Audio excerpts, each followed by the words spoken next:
tanah wakaf yang sudah terdaftar dan sudah bersertifikat di Jawa Tengah ini sudah mencapai 69.536 bidang. Ini tertinggi di seluruh Indonesia. Terkait dengan persoalan-persoalan layanan yang berkaitan dengan persoalan pertanahan, memang itu tidak semudah membalikkan telapak tangan. Harus periksa saksi banyak, periksa saksi ahli banyak, kemudian mengumpulkan dokumen-dokumen untuk memenuhi unsur-unsur pasal 184 KUHP tentang alat bukti yang sah.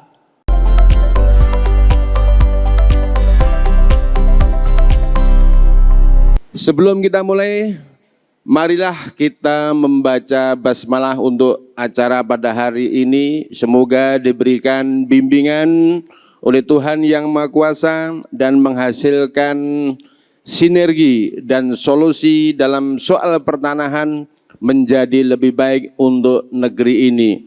Bismillahirrahmanirrahim. Yang kami hormati Bapak Kepala BPN Provinsi Jawa Tengah, Bapak Lambri, Ahli Pertanahan, Sarjana Hukum, Magister Hukum. Kemudian Bapak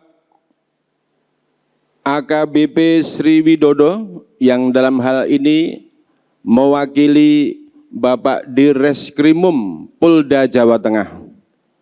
Karena kebetulan hari ini ada sertijab Pak Kepala, mohon izin. Beliau adalah penyidik Madya Ditreskrimum yang didampingi Kompol Yusi Andi, Satgas Mafia Tanah, Polda Jawa Tengah, yang kemarin pernah mendapat pen emas dari Menteri Agraria, Bapak AHY. Tepuk tangan untuk beliau. Dan satu lagi Bapak Ibda Budi yang juga dari Ditreskrimum Polda Jawa Tengah. Dan yang berbaju merah tidak lain dan sudah tidak asing yaitu Bapak Riyanto SH, Ketua Umum Gerakan Jalan Lurus, Gerakan Anti Mafia Tanah. Baik Bapak-Bapak yang saya hormati, perkenalkan saya S. Widodo, News Manager atau Manajer Redaksi Tribun Jateng. Pada hari ini akan memandu, moderatori acara yang bertajuk membangun sinergi dalam mengatasi persoalan pertanahan. Dan hadirin semua yang berbahagia, Bapak Ibu, tidak bisa kami sebut satu persatu. Hari ini akan segera kita mulai bahwa mohon izin Pak Kepala, di provinsi lain barangkali masih ada yang tarik-menarik dan sengketa dan lain sebagainya, tapi alhamdulillah di Provinsi Jawa Tengah adem ayem dan bisa terselesaikan dengan baik meskipun secara bertahap. Oleh karena itu, Tribun Jateng berkolaborasi dengan BPN Jawa Tengah dan Gerakan Jalan Lurus serta Polda Jawa Tengah hari ini diskusi dalam Tribun Forum membangun sinergi dalam mengatasi persoalan pertanahan. Oleh karena itu, sebagai tuan rumah dan Kepala Badan Pertanahan Nasional Provinsi Jawa Tengah, Bapak Lambri, kami persilahkan untuk memberikan arahan sekilas. Terima kasih, Pak. Bismillahirrahmanirrahim. Assalamualaikum warahmatullahi wabarakatuh. Selamat siang menjelang sore. Salam sejahtera bagi kita semua. Yang saya hormati Bapak AKBP Widodo, penyidik Madya Direskrimum, Kompol Bapak Yusi, Satgas Mafia Tanah, Polda Jawa Tengah, Bapak Rianta SH, Ketua Umum GJL. Kemudian yang saya hormati moderator dari Tribun ya, dari Tribun. Sebelum saya mulai, saya berpantun dulu Pak. Boleh berpantun ya Pak ya? Menata tanah demi masa depan. Cakep dong, cakep. Sinergi dibangun bukan sekedar ucapan. Semua pihak saling berperan agar persoalan lekas terselesaikan. Tepuk tangan dong semuanya. Pertama-tama marilah kita panjatkan puji syukur kehadirat Allah SWT yang mana pada kesempatan hari ini kita bisa berkumpul yaitu dalam rangka membangun sinergi antara Polda Jateng dengan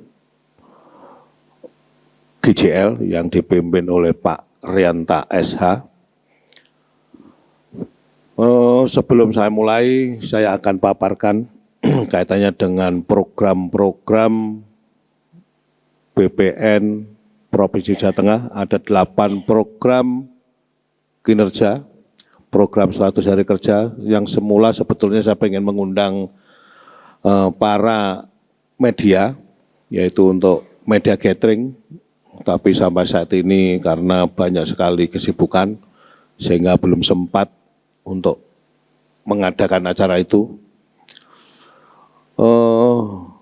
Sekiranya saya sampaikan 8 program 100 hari kerja saya atau 8 agenda program BPN Provinsi Jawa Tengah. Yang pertama yaitu memaksimalkan anggaran, dan saat ini serapan anggaran di BPN di Provinsi Jawa Tengah ini kita sudah di atas rata-rata nasional. Artinya apa? Bahwa ini adalah merupakan gambaran daripada kerja teman-teman semua, para kepala kantor dan jajarannya, para kabid dan jajarannya, bahwa kita bisa mencapai di atas rata-rata nasional. Kita saat ini mungkin di posisi berapa Mas Yan? Untuk penyerapan anggaran secara nasional. Jawa Tengah 4 ya? Mana? Masih di posisi 12, 13. Tapi nanti 3 bulan akan datang di posisi yang paling atas. Itu. Kemudian selanjutnya program yang kedua, lanjut yaitu kaitannya dengan percepatan pendaftaran tanah sertifikat lengkap dan termasuk mengidentifikasi tanah-tanah terlantar. Ini kaitannya dengan programnya Pak Prabowo, Presiden kita. Reforma agraria dan percepatan progres RDTR, tata ruang. Nah, saat ini PTSL atau program pendaftaran tanah sistematis lengkap, kita buka secara umum gambaran kita.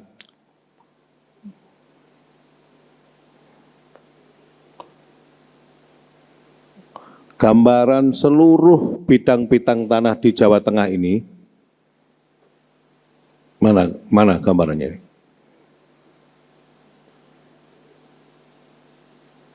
Jadi capaian PBT PTS Jawa Tengah sekarang sudah mencapai 71,18%. Kemudian progres capaian PBT kantor pertanahan tertinggi itu dicapai oleh Kabupaten Wonogiri dan seterusnya, dan ini ada juga yang terendah dan sebagainya. Secara umum gambaran kita, coba kita buka gambaran umum seluruh bidang tanah di Jawa Tengah, kita sudah mencapai yang sudah terdaftar. Nah ini yang sudah terdaftar. Dari 35 kabupaten kota, yang sudah terdaftar 21.047.290 bidang. Artinya sudah mencapai 92,29 bidang tanah yang sudah bersertifikat. Kemudian jumlah bidang terpetakan di Jawa Tengah itu 19.381.139 bidang tanah. Artinya apa? Bahwa bidang tanah kita sudah bersertifikat 92,29%.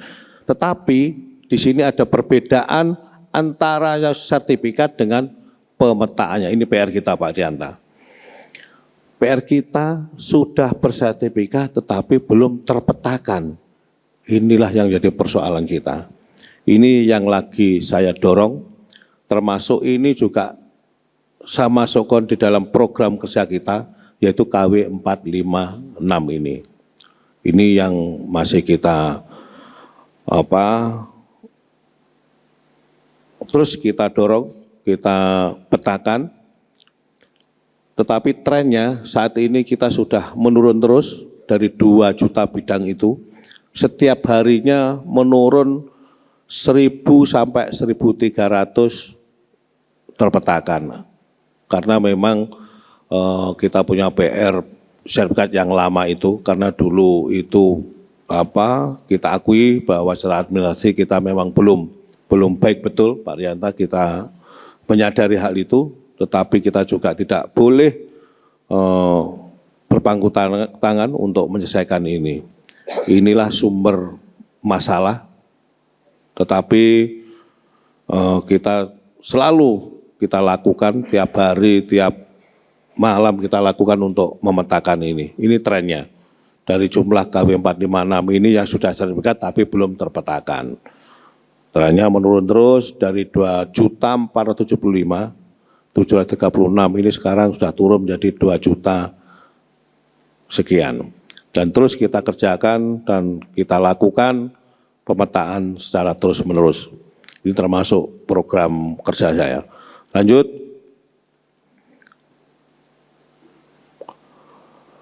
Kemudian di samping itu kita juga sudah mempunyai kabupaten kota lengkap di Provinsi Jawa Tengah ini, yaitu Kota Tegal, Kota Surakarta, Kota Semarang, Kota Magelang, Kota Salatiga, Kabupaten Kudus, Kabupaten Karanganyar, Kabupaten Sukoharjo.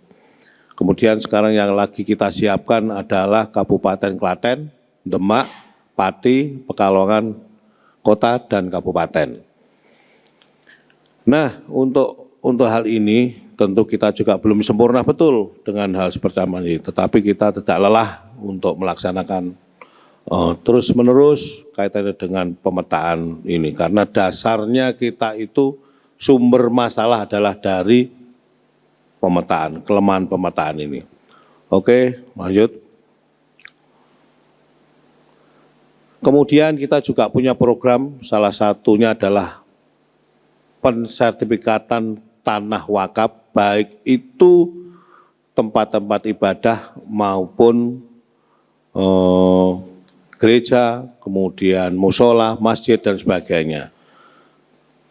Tanah wakaf yang sudah terdaftar dan sudah bersertifikat di Jawa Tengah ini sudah mencapai 69.536 bidang. Ini tertinggi di seluruh Indonesia. Yaitu terdiri dari masjid, musola, kemudian madrasah, yayasan, dan sebagainya.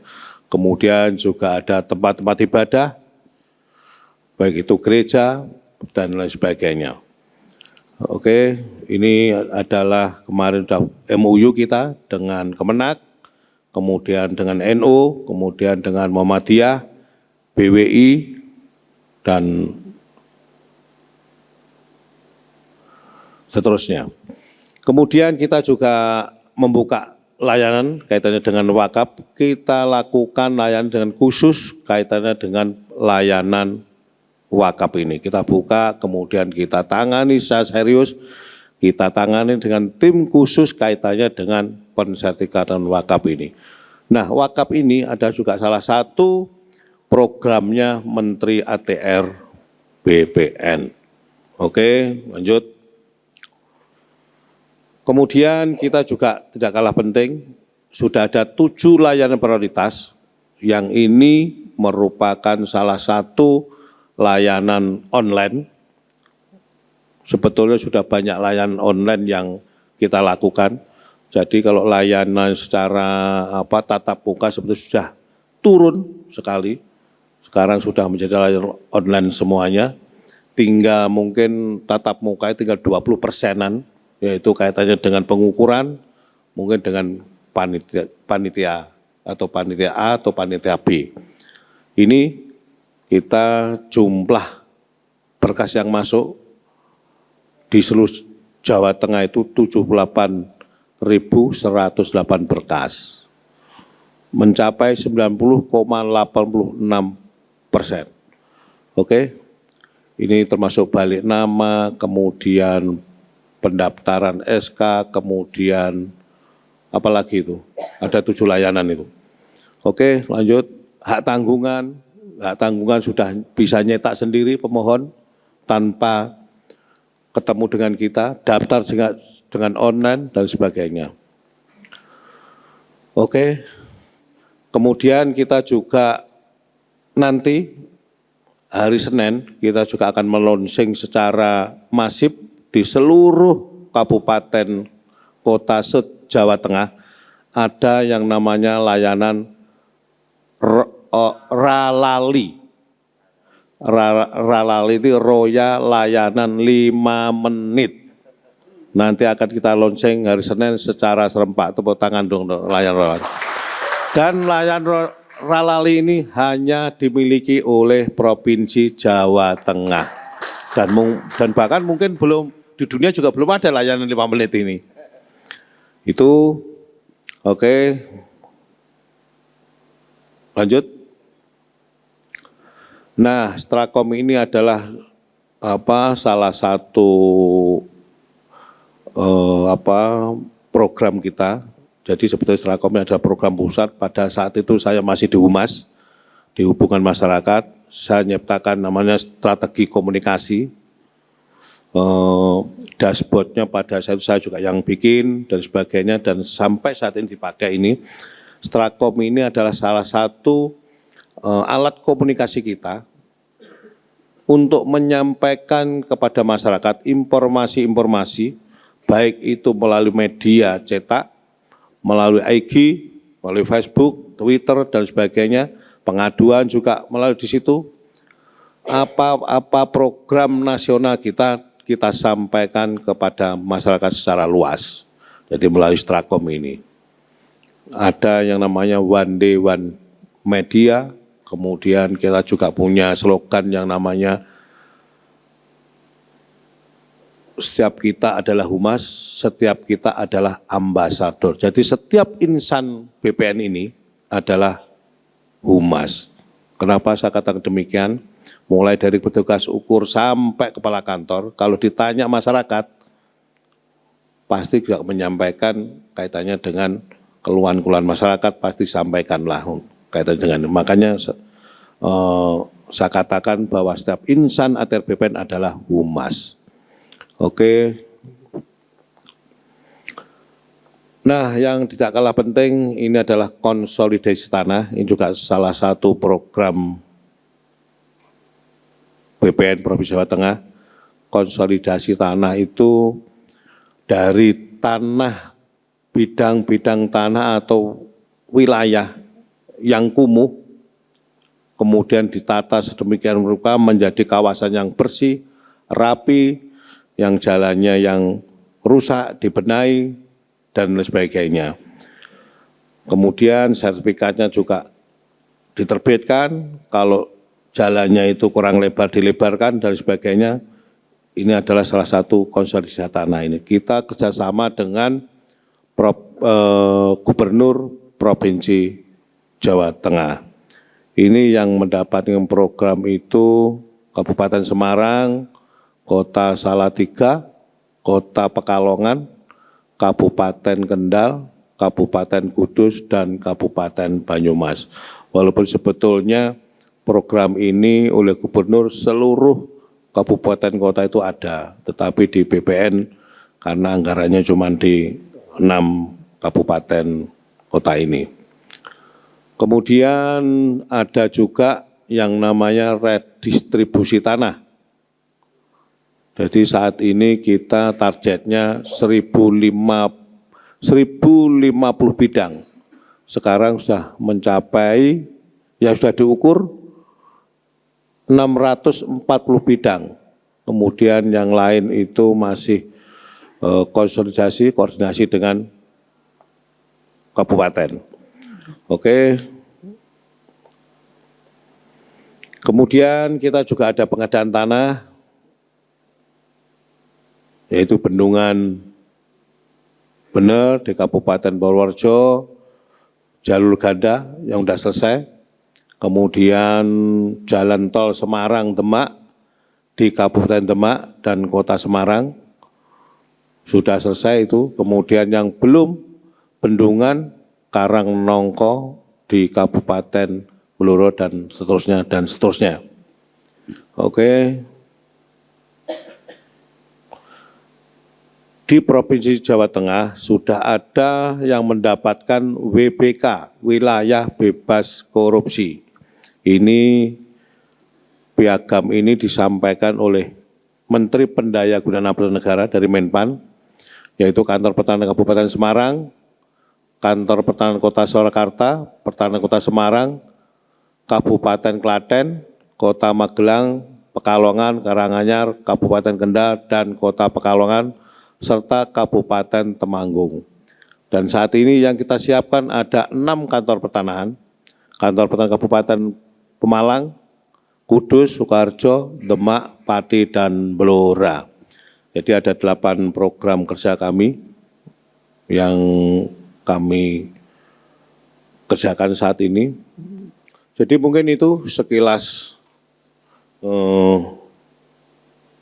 yang kami sampaikan, mudah-mudahan bermanfaat bagi kita semua dan bermanfaat bagi seluruh masyarakat khususnya di Provinsi Jawa Tengah. Saya akhiri, wassalamualaikum warahmatullahi wabarakatuh. Waalaikumsalam warahmatullahi wabarakatuh. Tepuk tangan teman-teman semua, saudara hadirin. Sudah dipaparkan secara singkat dan padat serta jelas oleh Bapak Kepala BPN Provinsi Jawa Tengah. Terima kasih Bapak. Kemudian selanjutnya kami mohon kepada Bapak AKBP Sri Widodo SHMH, penyidik Madya Ditreskrimum Polda Jawa Tengah untuk pemaparan secara singkat tentang peran dan fungsi dalam hal mengatasi persoalan pertanahan. Terima kasih. Semoga Pak. Terima kasih. Assalamualaikum warahmatullahi wabarakatuh. Yang kami hormati Bapak Kakanwil, Bapak Rianta, rekan kita, Pak Yusi, Pak Budi, dan Bapak Ibu yang hadir semua di ruangan ini, mohon izin saya diperintahkan oleh Pak Direktur Reserse Kriminal Umum Polda Jawa Tengah yang sedianya beliau akan hadir sendiri, namun karena ada keperluan kepentingan yang tidak bisa ditinggalkan oleh beliau memerintahkan saya dan Pak Yusi dan Pak Budi ini untuk menghadiri acara ini. Jadi mohon izin Bapak-Bapak Ibu, kami perkenalkan saya AKBP Widodo, salah satu penyidik Madya di Direktorat Reserse Kriminal Umum Polda Jawa Tengah. Direktorat Reserse Kriminal Umum Polda Jawa Tengah adalah direktorat yang dipimpin oleh direktur. Direktur itu dengan berpangkat kombes. Lah, di sana Direktorat Reserse Kriminal itu ada 4 subdit, Pak. Subdit pertama, 1 itu adalah menangani terkait keamanan negara. Subdit 2 itu harda bangtah, harta benda, tanah, dan bangunan. Itu subdit 2. Subdit 3 adalah jatan ras, kejahatan dan kekerasan. Subdit 4 adalah subdit renakta, remaja, anak-anak, dan wanita. Masing-masing subdit ini dipimpin oleh seorang kasubdit yang berpangkat AKBP, Ajun Komisaris Besar Polisi. Nah, kemudian di dalam subdit ini sendiri terdiri dari unit Beliau ini salah satu kanit. Kanit itu adalah dijabat oleh seorang kompol. Beliau kompol, kemudian di bawahnya ada panit. Panit itu perwira unit dan bintara-bintara penyidik. Seperti itu Bapak-bapak. Ini dengan adanya di Direktorat Reserse Kriminal Umum tadi yang Subdit 2 itu adalah Harda Bangtah, dan lebih khusus lagi di situ menangani persoalan-persoalan tanah. Permasalahan tanah, ada mungkin penyerbuatan tanah, mungkin ada pemalsuan, mungkin ada beliau ini yang lebih spesialis khusus di unit ini yang menangani. Beliau ini termasuk juga bahkan ikut tim Satgas Mafia Tanah Pak Yusi ya. Seperti itu Bapak-bapak, dalam menangani tanah ini tentunya kita juga masalah penyidikan ini tidak lepas dari kita tentunya dengan ahlinya tanah ya siapa ya BPN. Kita nantinya dalam penanganan perkara tanah ini tidak lepas dari yang menangani membidangi tanah, ahlinya tanah itu ya BPN. Dulu saya waktu masih di Kanit di Subdit Harda sebelum menjadi penyidik madya itu sering koordinasinya dengan Bu Eni, bahkan sudah tadi Bu Eni mohon izin Bu. Itu seperti itu. Saya kira ini perkenalan kami dari Subdit namanya Harda Bantah yang diperintahkan ke sini. Itulah salah satu tugas kita adalah menangani adanya penyidikan, adanya aduan ataupun laporan polisi yang kaitannya dengan permasalahan tanah itu di Direktorat Reserse Kriminal Umum khususnya itu sudah ada subdit yang menangani tersendiri yaitu Subdit 2 Harda Bangtah, dan tentunya di tingkat Polres pun itu ditangani oleh Kasat Reskrim namanya, itu juga bisa menangani kaitan dengan permasalahan terkait dengan tanah di tingkat Polres oleh masing-masing kepala satuan, kasat namanya. Seperti itu yang dijabat oleh, kalau kasat di tingkat kabupaten ya pangkatnya AKP, kalau di tingkat Polrestabes itu kasat AKBP, di tingkat Polwil kasat Polresta Kompol kasatnya. Seperti itu. Saya kira itu Bapak-bapak perkenalan kami ada dalam rangka pertemuan ini. Monggo selanjutnya kami kembalikan. Matur nuwun, terima kasih. Tepuk tangan untuk Pak AKBP Sriwidodo. Terima kasih, nanti dilanjut diskusi tanya jawab bisa dibantu dengan Bapak Kompol Yusi dan Bapak Ibda Budi. Dan sekarang saatnya kami persilakan kepada Bapak Riyanto SH.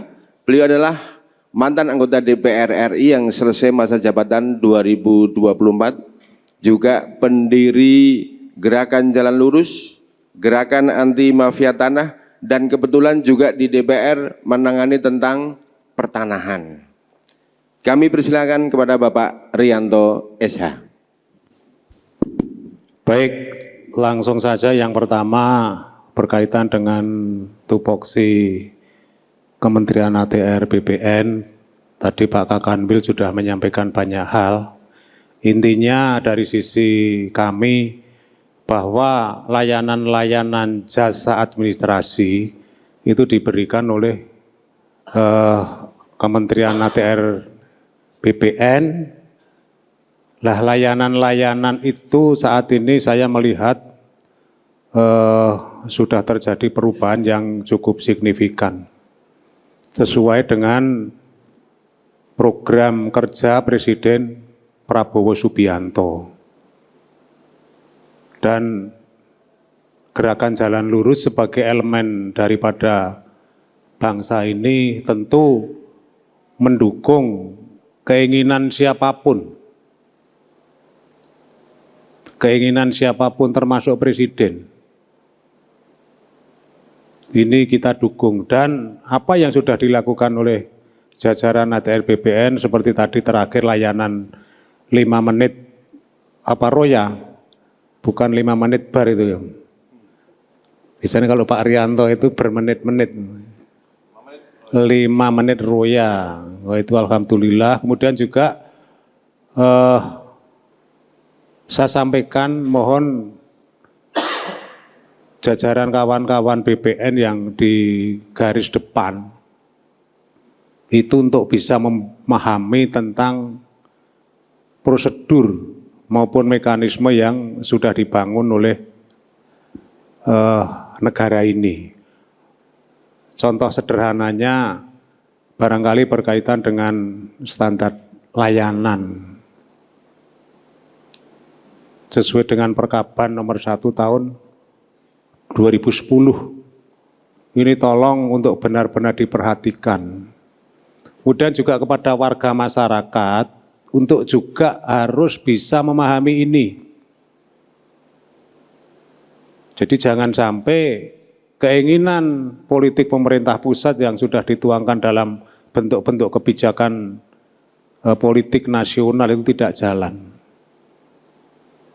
Saya sampaikan di forum ini tadi saya ketemu Kakantah Kota Semarang, itu berkaitan dengan persoalan di perumahan Tlogosari. Itu sudah ditangani notaris tahunan tidak selesai. Ya mohon maaf, biasanya PPAT itu uangnya diterima. Tapi karena pekerjaannya itu mungkin sulit, akhirnya sampai bertahun-tahun. Bahkan izin, saya itu pernah membantu di Boyolali sampai 54 tahun. Setelah datang ke sana alhamdulillah di atensi Kakantahnya 4 bulan kemudian jadi. Masuk sampai 54 tahun. Nanti bisa dibuka Rianto BPN Boyolali. Ini saya bukan ngarang. Kemudian juga tol Batang Semarang. Nanti silahkan dibuka itu di internet Rianto BPN Kendal. Ini bukan saya dalam rangka pamer-pamer atau promosi, bukan. Tapi saya ingin hal-hal yang berkaitan dengan ketentuan-ketentuan persyaratan layanan dipahami. Baik oleh penyelenggara layanan publik di BPN Kabupaten Kota maupun warga masyarakat. Saya tidak berpihak kepada BPN, juga tidak akan berpihak kepada Polri. Tapi akan saya sampaikan persoalan-persoalan yang ini sebenarnya menjadi satu persoalan yang harus kita pecahkan bersama. Seperti tadi yang kasus Tlogosari sudah lama di PPAT. Biasanya ngomongnya yo neng BPN ki ngel-ngel. Itu pasti. Nah ketika kayak begini biasanya terjadi adu mulut kecil. Kadang-kadang juga timbul satu kesombongan-kesombongan dari kawan-kawan oknum PPAT. Di mana hari ini kalau nggak salah, sahabat saya mengantarkan salah satu PPAT di Polda tadi ya diperiksa. Itu yang kondisi sekarang ini. Jadi masyarakatnya sudah sangat paham. Mohon maaf, jadi sangat paham. Nah keinginan Presiden sekarang sudah dilaksanakan oleh kawan-kawan penyelenggara layanan publik secara umum itu sudah. Termasuk kalau layanan-layanan berkaitan dengan persoalan tindak pidana sektor pertanahan. Asal sudah gembar-gembor belum dilaporkan, nanti ngomong polisi ini orang nyambut gawe. Ya ini hal itu jangan. Karena apa yang dilakukan oleh Polri tentu berpegang pada criminal justice system. Undang-Undang nomor 8 tahun 1981. Saya kemarin ke Polda Kalimantan Timur, alhamdulillah di sana itu pimpinan Polri di sana mengambil satu langkah-langkah, tidak lagi orang yang merasa korban terhadap pidana itu melaporkan lewat pengaduan, tapi langsung laporan polisi. Dan saya berharap nanti sampaikan ke pimpinan Polri Polda Jawa Tengah untuk bagaimana apa yang sudah dilakukan saat ini oleh Polda Kalimantan Timur juga diikuti di Polda Jawa Tengah. Karena kalau saya melihat proses-proses penyelidikan dan penyidikan itu satu pekerjaan fungsional. Jadi kalau yang namanya penyidik, apalagi penyidik madya, itu bicara mulai dari laporan polisi, penanganan laporan polisi, penyitaan, penggeledahan, izin khusus ya. Kalau perlu penahanan, itu pasti sudah di luar kepala. Termasuk Pak Rianto itu hanya sekarang tidak pernah diberi kewenangan sebagai penyidik. Tapi kalau bicara soal criminal justice system, saya yakin saya bisa diadu. Terkait dengan persoalan-persoalan layanan yang berkaitan dengan persoalan pertanahan, memang itu tidak semudah membalikkan telapak tangan. Harus periksa saksi banyak, periksa saksi ahli banyak, kemudian mengumpulkan dokumen-dokumen untuk memenuhi unsur-unsur pasal 184 KUHP tentang alat bukti yang sah. Kemudian yang menjadi problem, masyarakat yang merasa menjadi korban kejahatan pertanahan itu tidak mengetahui asetnya di mana. Ini kelemahan-kelemahan, jadi jangan sampai, mohon maaf,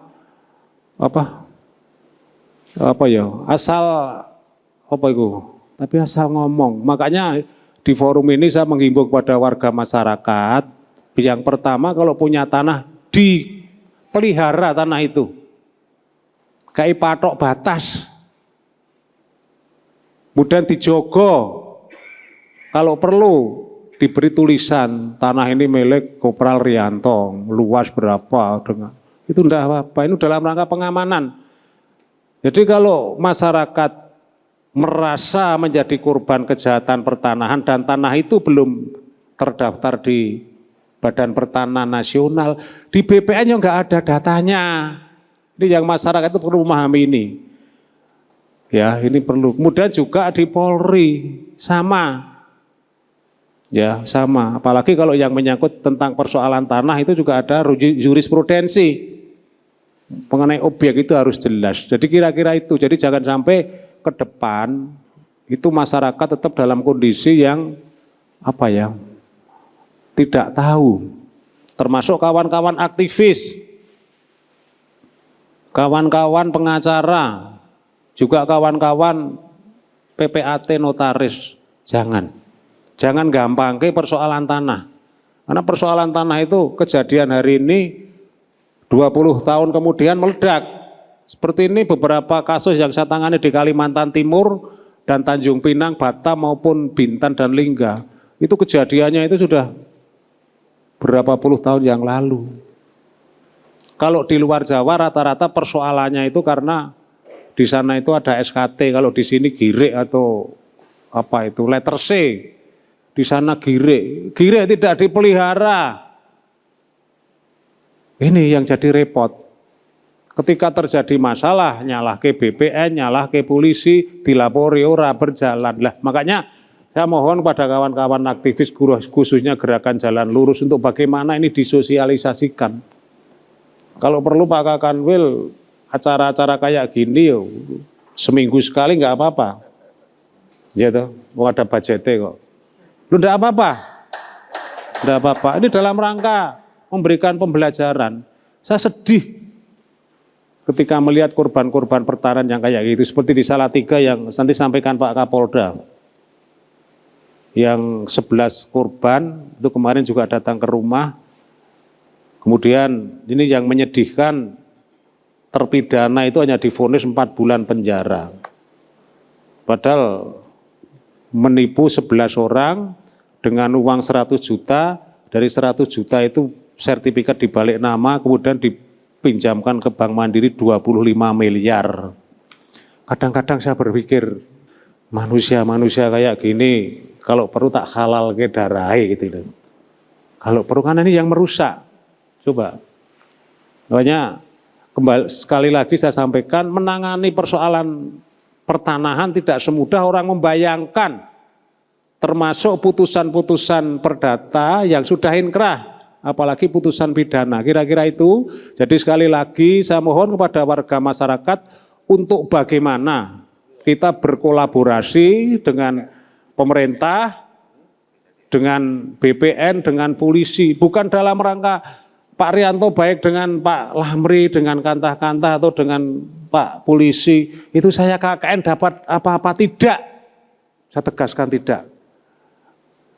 Dan saya katakan di forum ini, saya tidak akan menerima apapun dari siapapun. Karena hanya dengan jalan begini saya ingin membangun trust. Jadi ada lembaga yang bisa dipercaya. Saya bukan mencari kesalahan Pak Kakan, ini bukan. Tapi Pak Kakanwil yang melaksanakan misi presiden, ayo kita dukung. Jadi presiden itu bisa clear ketika didukung kanan kirinya plus masyarakat. Saya kira itu, Mas. Baik, terima kasih. Tepuk tangan untuk Pak Rianto, Ketua Umum Gerakan Jalan Lurus.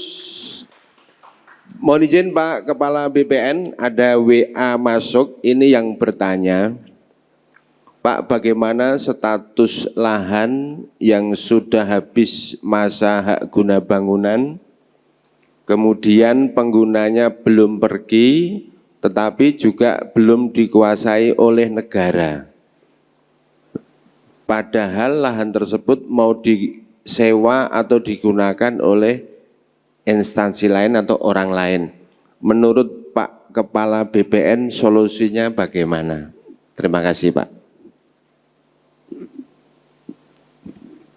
Baik, terima kasih Mas Moderator. Jadi ada pertanyaan, punya HGB, ya kan, yang sudah berakhir haknya, tapi masih ditempati. Masih ditempati. Bentuknya apa? Tanah dan bangunan. Tanah dan bangunan. Jadi hakikatnya HGB, hak guna bangunan itu sebetulnya pemilik tanah. Bukan berarti HGB-nya udah berakhir terus itu punya negara, bukan begitu. Bukan begitu artinya. HGB, pemberian hak milik, HBB, hak pakai, itu terjadi karena kaitannya dengan tata ruang. Nah, bukan karena hak kepemilikannya. Karena tata ruangnya di situ kebetulan tidak boleh untuk rumah tempat tinggal misalkan. Di situ kawasan industri atau kawasan apa? Kawasan industri, kemudian kawasan kawasan untuk zona wisata, kawasan untuk apa namanya itu, mal-mal dan sebagainya itu. Jadi bukan karena dia nggak punya hak itu, tetapi itu haknya mereka. Dan prioritas yang mendapatkan hak itu adalah pemilik awal. Itu diprioritaskan untuk memohon kembali perpanjangan atau pembaruan hak. Bukan berarti haknya udah berakhir kemudian diambil negara seenaknya sendiri, bukan begitu. Sebenarnya nggak beda jauh dengan hak milik, cuman karena tata ruangnya nggak pas diberikan hak milik. Begitu, Mas, saya kira. Siap, terima kasih Pak Kepala. Ini jawabannya singkat, padat, dan jelas terkait hak guna bangunan yang sudah habis masa. Izin saya nambah sedikit. Siap. Barangkali terkait kasus Pati ini yang bikin kadang-kadang saya juga tidak habis pikir yang berkaitan dengan PT Pakes itu loh. Oh, masih berlangsung. PT Pakes ya, begitu punya tanah di Tayu, itu tanah HGB punya perusahaan. Yuk jangan seperti itu. Kemudian juga kadang-kadang ada teman-teman kita sebagai advokat juga mengatakan yang tidak sejalan dengan aturan. Jadi apa yang disampaikan Pak Kakanwil tadi menjawab semua persoalan-persoalan yang selama ini menggema di masyarakat, bahwa intinya pemegang hak guna bangunan yang ingin melakukan pembaharuan itu diberikan hak istimewa, hak prioritas, hak diutamakan, hak didahulukan. Oleh siapa? Ya oleh undang-undang. Saya tambahnya itu. Jadi tidak ada terus diambil, tidak. Jadi tolong yang begini dipahami secara jernih. Ya, saya kira itu, terima kasih. Jadi saya tambahi, Mas ya, ada hak guna bangunan diberikan hak selama 30 tahun ya kan, tetapi nggak dimanfaatkan oleh pemiliknya. Contoh, diberikan hak guna bangunan untuk perumahan misalkan. Contoh, diberikan hak guna bangunan untuk pabrik misalkan. Tetapi di situ tidak dimanfaatkan, dibangun untuk perumahan, nggak dibangun untuk pabrik. Kemudian ditanami tebu misalkan. Ini sudah salah pemanfaatannya. Dan ini bisa dikategorikan tanah terindikasi terlantar. Ini itu bisa diindikasikan tanah terlantar. Apalagi sudah berakhir dan tidak dimanfaatkan sama sekali. Negara berhak untuk menata, bukan mengambil ya, tapi menata ulang kaitannya dengan hak guna bangun yang enggak dimanfaatkan sesuai dengan fungsinya, sesuai dengan kemanfaatannya. Seperti itu. Baik, terima kasih. Prioritas utama untuk memperpanjang lagi adalah yang pengguna yang lama, gitu ya Pak Kepala ya, Pak Kanwil. Kesempatan dulu. Beri kesempatan dulu ya. Ya. Terus kalau misalnya tidak sesuai peruntukannya yang disebut seperti mangkrak ya, telantar, negara atau pemerintah boleh menata ulang, bukan mengambil alih ya, menata ulang. Meskipun masa hak guna bangunannya belum habis. Walaupun masa hak guna belum habis, apalagi sudah berakhir kurang 2 tahun misalkan. Dan ini kita punya kewajiban untuk mengingatkan, gitu. Memperingatkan kepada pemegang hak itu. Oh iya, 2 tahun sebelum akhir. Diperpanjang. Oh iya. Dan harus sesuai dengan tata ruangnya dan manfaatnya. Siap. Terima kasih Pak Kanwil dan Pak Rianta. Ada WA untuk Pak Polda. Pak, biasanya kalau perkara yang dibawa ke kepolisian itu supaya cepat terselesaikan, apa saja syaratnya? Kelengkapannya apa gitu? Kadang-kadang sudah lapor tentang pertanahan sengketa dan sebagainya, tapi orang yang melapor ini mengatakan merasa lama tidak ditangani. Mungkin Pak AKBP Sriwidodo bisa menjelaskan. Atau langsung Pak Kanit, monggo. Kompol Yusi, ini Satgas Mafia Tanah. Baik, terima kasih. Yang kami hormati Bapak Kakanwil Provinsi Jawa Tengah, Bapak Rianto, kemudian rekan kami dari Polda, penyidik Madya, kemudian rekan kami Panit, dan Bapak Ibu semuanya. Tadi pertanyaannya itu kan intinya bagaimana jika ada pelapor atau warga masyarakat tuh ingin melaporkan kasus-kasus pertanahan itu, tetapi cepat penanganannya, jadi tidak ada hambatan. Nah, ini perlu kami jelaskan, Pak. Selama ini dalam penanganan kasus yang kami tangani di Polda Jateng khususnya Bapak Ibu, tentu tidak akan terlepas dari 2 tahapan krusial, 2 tahapan penting dalam proses hukum, yaitu tahapan penyelidikan dan penyidikan. Nah, apakah kemudian statnya itu seperti yang disampaikan oleh Pak Rianta tadi, dari pengaduan dulu baru naik LP, pengaduan itu sudah memakan waktu penyelidikan sekian lama, LP masih lakukan penyelidikan lagi, itu memakan waktu lagi lama, kadang tidak sabar warga masyarakat itu. Apa sih sebenarnya polisi ini bekerja atau tidak, penyidik ini kerja atau tidak? Pertanyaannya pasti itu. Gitu. Oleh karena itu Bapak Ibu, di dalam penanganan tindak pidana yang dilakukan oleh penyidik kepolisian itu ada namanya SP2HP. Jadi SP2HP itu surat pemberitahuan hasil perkembangan penyidikan. Gitu ya. Nah, itu akan diberikan secara berkala sehingga Bapak Ibu tahu bagaimana progres penanganannya, sejauh mana itu bisa dilihat di situ.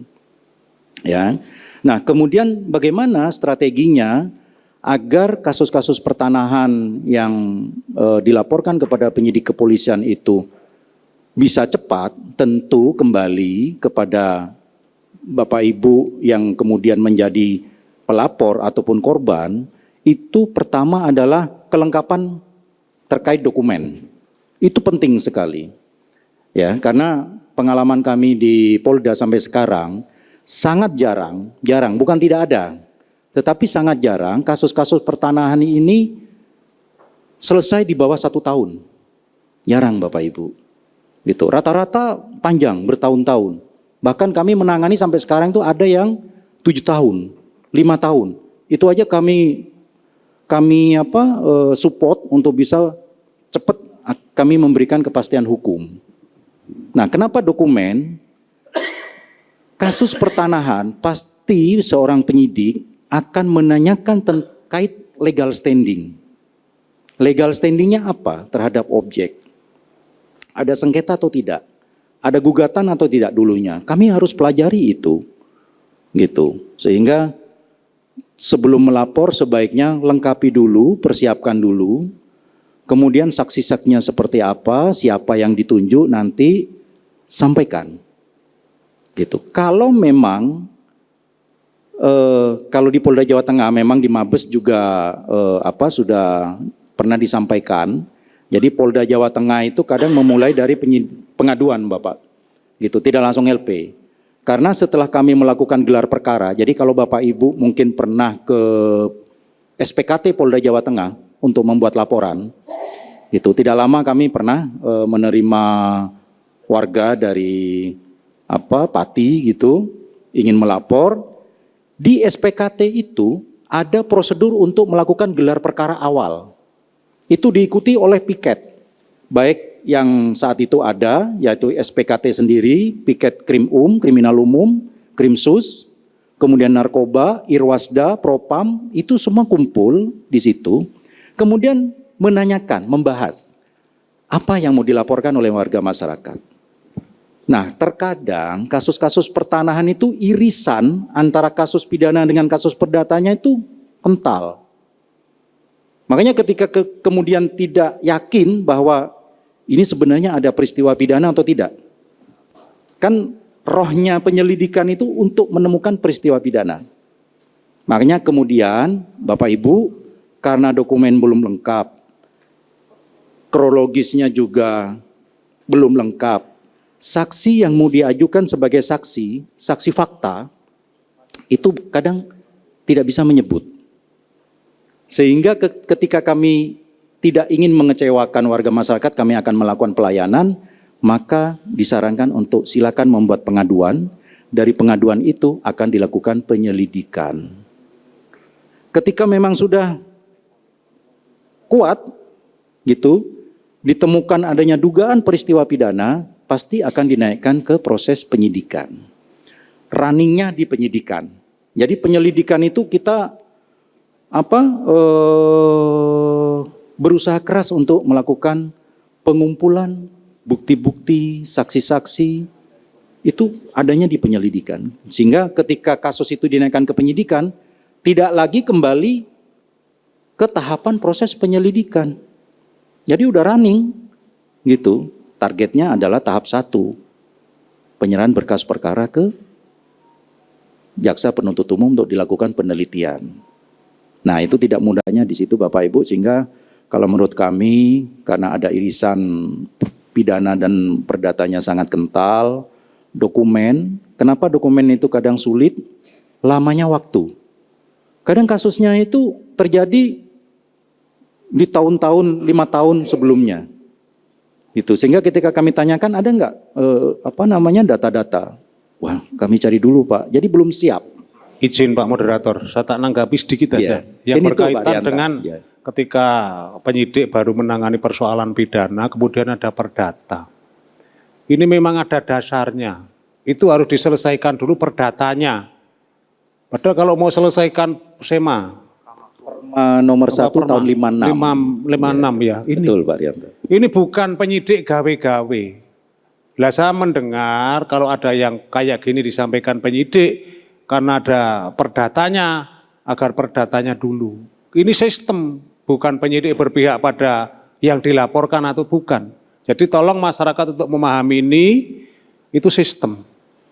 berkaitan dengan peraturan Mahkamah Agung nomor 56 tahun Tahun 56. 56 nanti dibuka. Ini bukan karangannya penyidik. Jadi jangan sampai nanti masyarakat selalu beropini menduga bahwa penyidik KKN. Wah itu jangan. Cukup Mas. Siap. Memang tahapannya begitu ya Pak Ketua ya. Iya. Perdata dulu baru pidananya.